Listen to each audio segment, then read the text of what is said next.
Hey everyone, welcome back to Paranormal Asia. Tonight's story is one told in whispers across China, especially in cities where the night never truly sleeps.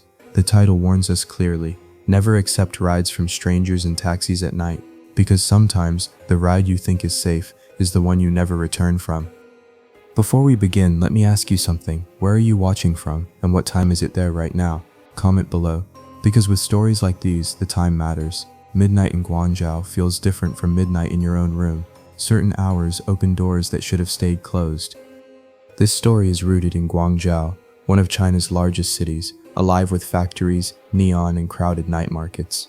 But beyond the bright streets, the city thins into silent roads, patches of farmland, and forgotten alleys. That's where this warning takes shape, where people vanish into cars no one remembers seeing again.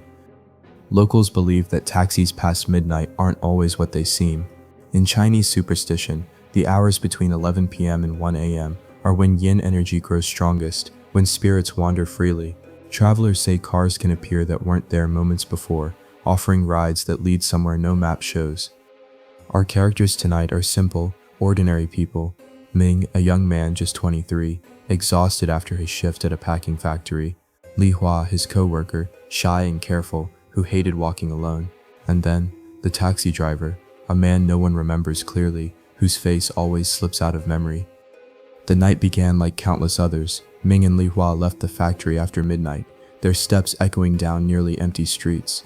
Neon buzzed above closed shops, dogs barked from alleys, but there were no buses running, no trains left, only the occasional taxi sliding past with headlights too dim. At first, Ming suggested walking, but Li Hua insisted on finding a car, saying the streets felt wrong that night. The air was too still, the silence heavy. They stood under a flickering street lamp, waiting. That's when a taxi appeared suddenly, as though it had been parked in the shadows all along. The taxi's headlights glowed weakly, yellow against the pavement. The driver leaned forward, face hidden behind the reflection of the glass. He gestured silently for them to enter. Ming hesitated, but Li Hua, nervous in the darkness, tugged his arm. Against instinct, they climbed inside. The door shut heavier than expected.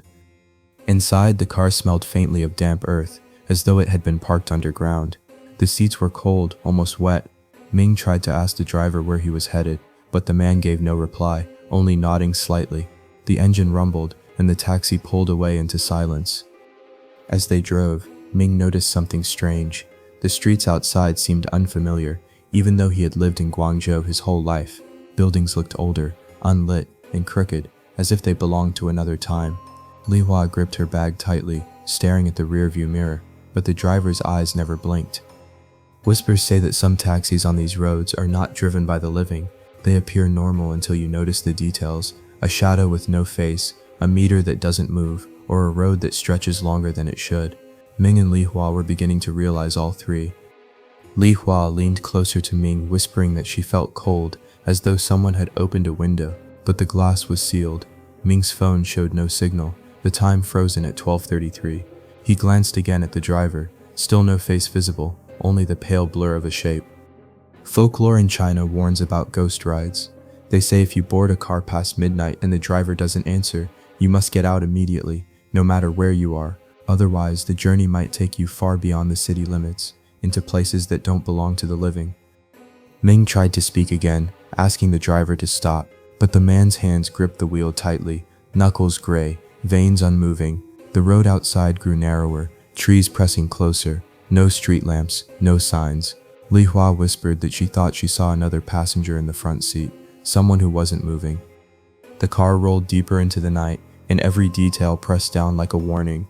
Ming's heartbeat grew louder, Li Hua's breaths quickened, and the driver remained silent. This was no ordinary taxi ride. This was the beginning of something that would follow them long after the night ended. Before that night, Ming and Li Hua lived lives that looked like thousands of others in Guangzhou. Ming was the kind of young man who rarely complained, even when factory hours stretched into the small hours of morning. His hands carried the marks of long shifts, his fingernails always dark with dust. He liked to joke with the other workers, though exhaustion usually drowned his laughter. Home was a rented room in a narrow building that overlooked a wet alley. He didn't have much, but it was enough. Li Hua was quieter, almost fragile in the way she carried herself. She was always the last to punch out, carefully stacking her tools before slipping her bag over her shoulder. Other workers said she was polite, but never close with anyone. Ming often noticed she walked home fast, as if shadows pressed too tightly around her. They didn't know each other well, but their shifts always ended together, which meant their steps often fell into the same rhythm on the long road back. That night wasn't unusual at first. The factory closed late, the clock sliding past midnight. Neon outside still buzzed, but the streets felt emptier than usual. The market stalls long gone, stray dogs rummaging through scraps. Ming yawned, stretched his arms, and joked half-heartedly about walking. Li Hua shook her head quickly. She didn't want to walk this time. Something about the air already felt wrong. The streets around the factory were the kind that looked ordinary in daylight but shifted at night. Daytime meant scooters rushing by, shopkeepers shouting, children chasing each other barefoot across the street. But after midnight, everything retreated. Shutters clanged down, streetlights flickered, and the echoes of footsteps stretched too far. Ming lit a cheap cigarette, the tip glowing briefly before he took a drag. He told Li Hua the buses were already gone, and taxis were the only choice unless they wanted to walk an hour back. She hugged her bag closer and nodded, clearly uncomfortable. Ming noticed the way her eyes kept scanning the road, like she was expecting something or avoiding it. They stood beneath a single street lamp. Moths circled the dim light, their shadows falling large on the pavement. Minutes dragged on, but no taxi came, only the occasional hum of a motorbike in the distance. Ming checked his phone, 12:17 a.m. The signal flickered weakly. When a taxi finally appeared, it wasn't from down the main road. It seemed to roll out of the side street, almost noiseless, headlights yellow and weak. Ming frowned, muttering that he hadn't seen it earlier. Li Hua stepped forward quickly, relief washing over her face, but something in Ming's chest tightened. The car looked like every other taxi, paint chipped at the sides, roof light glowing faintly, but something about its stillness unsettled Ming. He couldn't see the driver's face through the windshield, only a vague silhouette. Li Hua reached for the door handle before Ming could say anything. The door opened with a groan, heavier than expected. Inside, the air smelled faintly of damp earth, as if the car had been parked underground for years. Li Hua slid in first, clutching her bag, while Ming hesitated a moment longer. He didn't like the silence, didn't like the way the headlights illuminated almost nothing ahead. Still, he followed, shutting the door behind him. The driver gave a small nod and pulled forward without a word. Ming leaned slightly, trying to see his face, but the angle of the mirror only showed a pale blur where features should have been. He told himself it was just the lighting. As they drove, the streets outside changed quickly. Instead of the wide avenues Ming knew, they turned onto narrower roads lined with crooked buildings. Neon disappeared, replaced by stretches of darkness. Li Hua shifted uneasily, eyes darting to the rearview mirror. Ming noticed the meter wasn't running. His stomach tightened again. Guangzhou's late-night streets usually had some sign of life. Food stalls cleaning up, stray dogs rummaging, the occasional scooter buzzing by. But as the taxi carried them forward, the world outside seemed drained. No shops, no people, not even the faint hum of distant traffic. Only the sound of tires rolling endlessly. Ming tapped the driver's seat lightly, asking how much longer. The man didn't respond, didn't even raise his hand to acknowledge. His shoulders looked stiff, unmoving, as though carved from stone. Ming glanced at Li Hua, who was biting her lip, knuckles white as she clutched her bag. Minutes passed, but the road never seemed to change. Trees leaned closer, branches brushing against the roof as though the taxi had veered far from the city.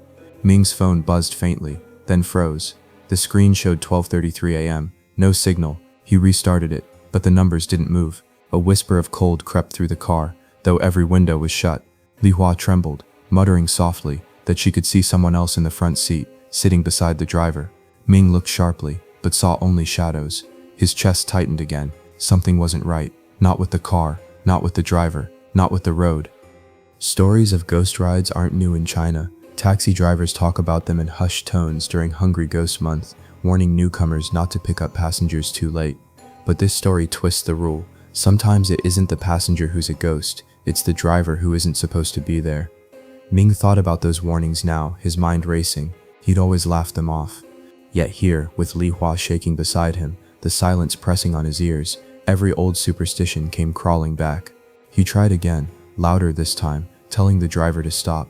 The car didn't slow. The man's hands clamped the wheel with inhuman stillness. The road narrowed further. No lamps, no signs, only branches clawing against the windows. Ming's breath grew harsh in the damp air. He reached for the door handle, but it wouldn't move. Locked. Li Hua buried her face in her hands, whispering that the road ahead looked endless, as though it had no end at all. And in that moment, Ming realized the worst truth. This wasn't a road he had ever seen before. This wasn't Guangzhou anymore, and maybe it wasn't even a place the living were meant to travel. The first thing that broke the illusion was the way the city refused to return. Guangzhou's late-night sprawl usually looped back on itself, flyovers, ring roads, river bends, but the taxi kept threading smaller lanes that felt older than the skyline. The same crooked tea shop appeared twice, then again with its shutters half closed, then with no lettering at all, as if time peeled backward each turn. Ming rubbed the window with his sleeve. His breath fogged the glass even though the night was humid. A brittle cold settled over his knees, pooling like spilled water.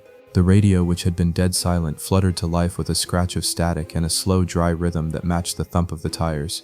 It wasn't music, it sounded like counting. Outside, a red paper square flickered past, a talisman pasted to a doorframe, then another. In the rearview mirror, characters hung backward in pale reflection, and the taxi meter remained a blank gray eye. The clock on the dash still read 12:33. Ming glanced at the rate sticker by the handle and frowned. The fare table listed prices from years ago. The font faded like a photograph left in sun. The smell shifted next. At first it had been damp and metallic, like rain soaked into iron, then incense threaded through the air, not fresh and sweet but old ash cooled on a plate. It came from the front, seeping through the seam of the glove box. Li Hua pulled her feet up.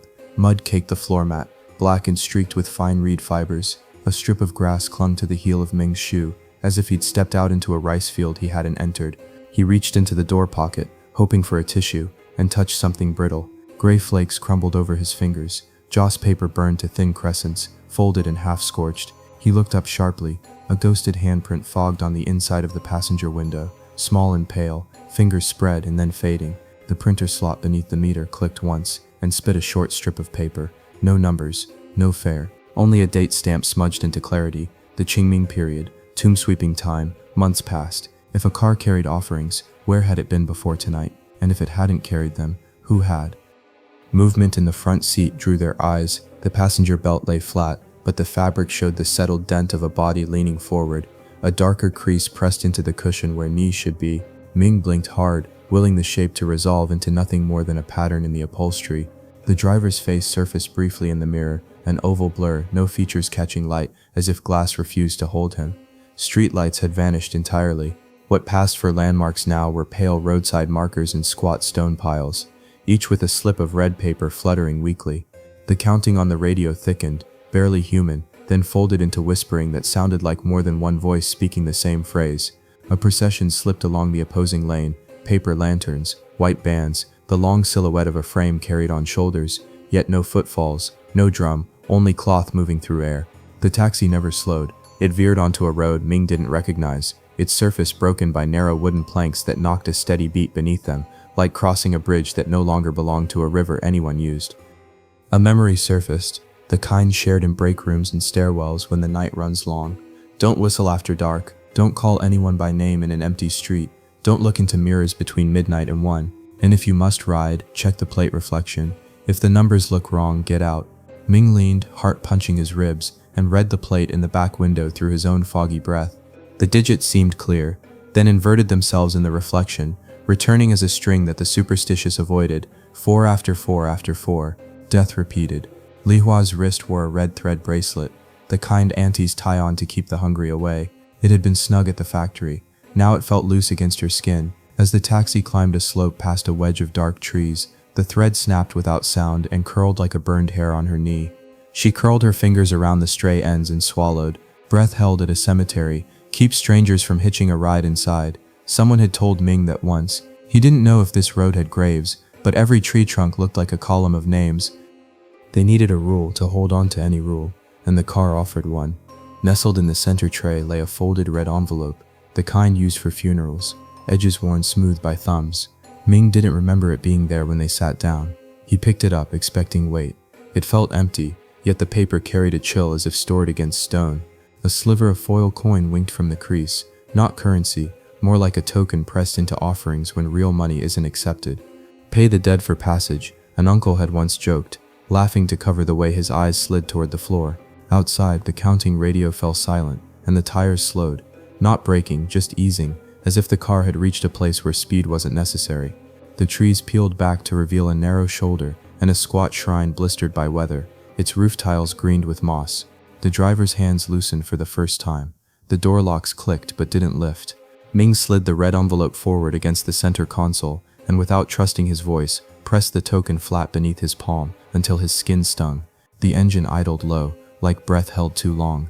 The air thinned to the taste of metal. The shrine's lantern guttered with no flame inside, and then the locks rose.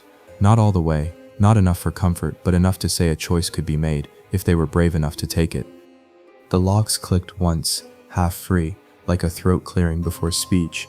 Ming's hand tightened around the handle, testing it, but the door groaned without opening. The driver shifted forward, shoulders rising, head tilting, as though he'd finally noticed their movement. Li Hua whispered for him not to try again, her voice so thin it barely reached over the idle engine. The shrine outside looked ancient, its wooden frame darkened with soot, red paper offerings plastered on every beam. A stone bowl sat cracked open, ash spilling down its rim, but no incense smoke rose. Ming's eyes darted to the driver's mirror. For the first time, the blur hardened into shape.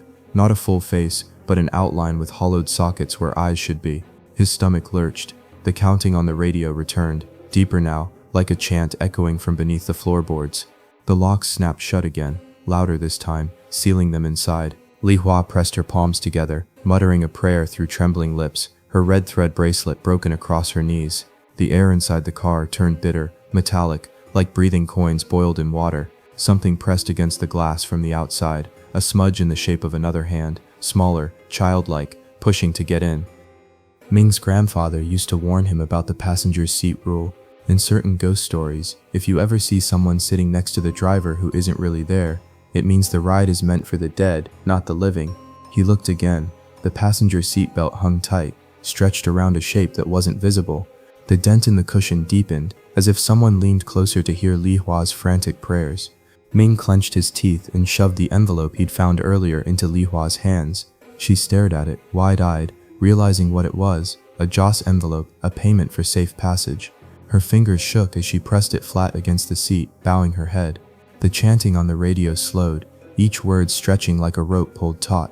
Outside, the shrine's lantern flickered, though no flame burned. The driver's head jerked once, then stilled again, as if accepting the offer. The locks gave a faint rattle.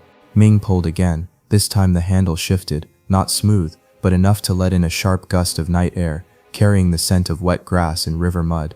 The door resisted, heavy, like something pulling against him. Li Hua screamed for him to move, her voice finally cracking through the thick air. Ming braced his shoulder and shoved, the door swinging wider with a screech that echoed too long. Cold mist rolled inside, stinging his skin. He grabbed Li Hua's wrist, yanking her across the seat. The driver didn't turn, didn't stop them, only twitched once, as if strings held him in place. They tumbled out onto dirt, their knees striking stone. The shrine loomed close now, smaller than it had appeared from inside, no taller than a child's playhouse, but its walls throbbed faintly like a pulse. Ming's phone lit suddenly, screen glowing with one notification, fare complete. His stomach twisted as he realized it wasn't a message from any app he knew. Behind them the taxi engine revved, though no driver moved. Headlights flared, bathing the shrine in yellow glow before dimming again. The car eased backward slowly, as if rolling downhill, until its outline dissolved into fog, taillights shrinking into nothing. Silence followed. No tires, no engine, not even wind in the trees. Only the steady sound of Ming and Li Hua's uneven breathing, hearts hammering loud enough to feel in their throats. For a moment Ming thought they were safe, but the shrine ahead shifted, its roofline bending, the tiles rearranging themselves like teeth grinding against each other. Li Hua staggered back, clutching his arm, pointing. The red paper slips nailed to its beams fluttered, though no air moved. One by one they peeled free and drifted to the ground, curling into ash before touching earth. A hollow moan rose from within the shrine, not loud but low, like breath forced through a broken flute. Ming felt his chest tighten, ribs straining against something he couldn't see. Li Hua's broken red thread bracelet slid from her palm, caught briefly in the dirt before vanishing, as though pulled under. He dragged her away, stumbling onto the road. But the road looked different now. No lane markings, no lamps, only endless gravel stretching into gray mist. Behind them, the shrine's moaning grew louder, more voices joining, whisper layered on whisper. Ming clutched Li Hua's hand and ran, though each step felt heavier, as if the ground itself tried to hold them back. He dared one glance over his shoulder. Where the shrine had stood was only the taxi again, headlights dim, driver's silhouette waiting. passenger seat no longer empty. The final stretch came like a test. The road narrowed into a bridge with no rails, wood slats creaking under their weight. Mist rose on both sides, thick as water, though no river flowed beneath. Ming pushed forward, dragging Li Hua, who stumbled, whispering that her legs didn't feel her own. Halfway across, the counting voice returned, not from the radio this time but from the boards underfoot, knock after knock, syllables in rhythm, as if the bridge itself kept tally. Ahead, faint neon buzzed, the first sign of Guangzhou since the ride began. Ming locked on it, refusing to slow. A final crack echoed behind them, the sound of tires on wood, though no car should have been there. They broke into a sprint, throwing themselves onto asphalt as the neon flared to life, a convenience store they both recognized. The city's noise rushed back, scooters, voices, everything at once. Ming collapsed against the curb, chest burning. Li Hua wept quietly, clutching his sleeve. He looked back. The bridge was gone. The road behind them ended at an empty lot, nothing more than dirt and trash. No taxi, no shrine, no mist. But in his pocket when he reached instinctively, the red envelope still lay folded, cold as stone. What happened to Ming and Li Hua isn't just a ghost story to dismiss. In China, tales of haunted taxis and ghost rides are widespread, especially in southern provinces. They usually surface during the 7th lunar month, known as Hungry Ghost Month, when it's believed the gates of the underworld open. The dead are free to wander, and the living must tread carefully. That's why you'll often see offerings on sidewalks, burning joss paper, food left on corners, or incense drifting into night. These rituals are not decoration, they are payment and protection. To ignore them is to risk catching the attention of those who never made it home. In folklore, taxis and buses become vessels, carrying both the living and the dead. Drivers whisper warnings to each other. Don't pick up passengers at certain crossroads. Don't ignore the cold spot in the back seat. And never ever drive with the meter running if it suddenly freezes. The image of the faceless driver fits an older tradition. Spirits that return with unfinished business often lack features, not because they never had them, but because memory itself rejects what it cannot keep. Seeing such a blur in a mirror means you've crossed into a place where ordinary rules no longer apply. The empty passenger seat is another omen. Stories say that if a spirit boards, they sit beside the driver, silent, unseen except for the indentation in the cushion or the tightening of the belt. If you notice this detail, it's already too late. The ride is no longer for you. Instead, it is a journey meant for those who never left their graves. Even the sound Ming heard, the counting on the radio, is rooted in ritual. Taoist chants for the dead often sound like slow numbers, tallying offerings, recording debts, or marking how many steps remain before the soul reaches its destination. What Ming and Li Hua heard may have been that very ledger, echoing through a machine that no longer belonged fully to the living. The red envelope holds weight beyond paper. Normally these are given during festivals, weddings, or celebrations, filled with money to bring luck. But there is another, darker use: white envelopes, or funeral packets, presented to mourners as payment for attending. Sometimes they contain coins, sometimes folded joss money, a token meant to ensure safe passage for the spirit of the dead. When Ming found one in the taxi, it was a demand for payment, either from the driver or from whatever force guided the car. Folklore warns that if you don't pay, you become the offering instead. The broken red thread bracelet Li Hua wore is also significant. Families tie them on children during Hungry Ghost Month to ward off wandering spirits. The moment it snapped, it was more than coincidence. It was a sign that protection had been stripped away. Without it, she became vulnerable, exposed to whatever entity lingered in that car. These objects, ordinary to outsiders, carry centuries of meaning in Chinese tradition. They're not props, they're warnings woven into daily life, reminders of the line between the seen and unseen. Even the geography of this story reflects old belief: roads that loop endlessly, bridges with no river, and shrines appearing at the roadside. All are common motifs in Chinese ghost tales. A bridge in particular symbolizes transition. In funerary rituals, spirits cross a bridge of the afterlife to reach the next world. When Ming and Li Hua ran across planks that seemed to count their steps, they weren't just fleeing, they were crossing a symbolic threshold. That's why the sounds matched tally marks, each board noting their passage like a spirit registry. Shrines by the roadside also have deep roots. In rural China, families often build small shrines where accidents occurred, offering incense to pacify restless ghosts. Drivers passing such places are told not to honk, not to look too long, and not to stop. Ming and Li Hua's shrine wasn't just random, it was an intersection of memory, loss, and offerings, a place where the living and the dead brushed shoulders. What they stumbled into wasn't a detour, it was a ritual space masquerading as an ordinary road. So what do we make of it? To skeptics, this was fatigue, imagination twisted by late hours, and roads that looked unfamiliar at night. But to believers, and there are many across Asia, this was a textbook ghost ride. The details matched too closely with cultural warnings. The faceless driver, the broken red thread, the envelope demanding payment, the endless road, the child's handprint on the glass. Whether Ming and Li Hua survived by chance or by following the unspoken rules is impossible to say, but the red envelope that followed them back into Guangzhou proves the ride never fully ended. That's how ghost stories work here. They don't stop cleanly at the edge of the city. They follow in silence, tucked in pockets, hidden in folds of memory. You might never take a taxi alone again after hearing this, but the question remains, was it the driver who claimed them, or something older, using his seat as a doorway? Either way, the warning stands. Never accept rides from strangers in taxis at night, because some roads don't lead home, they lead elsewhere. The ride is over, but the silence it left behind hasn't gone anywhere. Maybe you felt it too, that heaviness that lingers after a story like this, as though something followed the words into your own room. If your chest feels tight, if the air around you feels heavier than before, don't test it, just let it be. Ming and Li Hua stepped back into the noise of Guangzhou, but they didn't leave that night behind. The red envelope stayed with them, cold in the pocket, a reminder that some debts don't burn away with daylight.